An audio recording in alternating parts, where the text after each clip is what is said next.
నెల్లూరు జిల్లా కందుకూరు సుందరయ్య నగర్ లో మంచినీటి సరఫరా ఇవ్వాలని కోరుతూ పట్టణంలోని సబ్ కలెక్టర్ కార్యాలయం వద్ద సిపిఎం ఆధ్వర్యంలో ధర్నా కార్యక్రమం చేపట్టారు. అనంతరం సబ్ కలెక్టర్ తిరుమణి శ్రీపూజితకు వినతి పత్రం అందజేశారు. సిపిఎం నాయకులు ఎస్ఏ గౌస్ మాట్లాడుతూ కందుకూరు పట్టణంలో సుందరయ్య నగర్ ఏర్పాటు అయ్యి సంవత్సరాలు గడుస్తున్నా అక్కడ నివసిస్తున్న గిరిజన కాలనీ వారికి తాగడానికి మంచినీరు లేకపోవడం దారుణమన్నారు. ఎంతమంది అధికారులకు విన్నవించుకున్నా సమస్య తీరడం లేదన్నారు. ఇప్పటికైనా సమస్య తీరకపోతే సబ్ కలెక్టర్ కార్యాలయం ముట్టడి చేస్తామని హెచ్చరించారు. వీటితో పాటు మున్సిపాలిటీ పరిధిలో ఉన్న సమస్యలు కూడా పరిష్కారం చేయాలని వినతి పత్రం ఇచ్చామన్నారు. స్పందించిన సబ్ కలెక్టర్ త్వరలోనే సమస్య పరిష్కరిస్తామని హామీ ఇచ్చారని ఆయన అన్నారు.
మాకు సుందరయ్య నగర్ మేడం ఎన్నిసార్లు వచ్చి అడుగుతున్నారు నీళ్ళ సమస్య.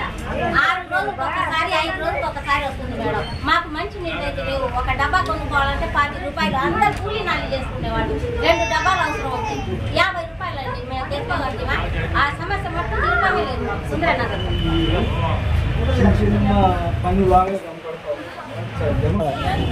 సిపిఎం పార్టీ కందుకూరు పట్టణ కమిటీ ఆధ్వర్యంలో నివాస ప్రాంత సమస్యలు, ఇళ్ళు, ఇళ్ల స్థలాలు, మంచినీళ్ళు, రోడ్లు, కాలువలు పరిష్కారం చేయాలని, అలాగే మౌలిక వసతులు కల్పించాలని వాళ్ళ కార్యక్రమం పెట్టడం జరిగింది. శ్రమజీవులు, కష్టజీవులు, పేదలు, సుందరయ్య నగరు, ఉప్పు చెరువు, గిరిజన సంఘం ఈ ప్రాంత సమస్యల మీద సబ్ కలెక్టర్ గారిని కలవటం జరిగింది. ప్రధానంగా సుందరయ్య నగర్లో గిరిజన సంఘంలో మంచినీళ్ళు లేక ప్రజలు అనేక ఇబ్బందులు పడుతూ ఉన్నారు. అనేక దఫాలుగా అర్జీలు ఇచ్చిన సమస్య పరిష్కారం కాలేదు. ఆ సమస్యను పరిష్కారం చేయమని చెప్పి కోరటం జరిగింది. ఈ పార్టీకే 10-15 సంవత్సరాల నుండి ప్రభుత్వ స్థలాల్లో ఇళ్ళు నిర్మించుకొని నివాసం ఉంటున్నారు. వారికి పట్టా మంజూరు చేయమని చెప్పి అర్జీలు ఇవ్వటం జరిగింది. దాదాపు కందుకూరు పట్టణంలో 20-15 సంవత్సరాల కిందట ఇళ్ల స్థలాలు ఇచ్చారు, ఇంతవరకు ఇవ్వలేదు. మళ్ళీ పెళ్ళిళ్ళు అయినాయి, కుటుంబాలు పెరిగినాయి. అందుకని పెరిగిన ధరలు, బాడుగులు కట్టలేక బాడుగిళ్లలో ఉంటున్నారు. వాళ్ళకు కూడా ఇళ్ల స్థలాలు ఇవ్వమని. ప్రధానమైన సమస్య రేషన్ కార్డు కీని ఆపేశారు.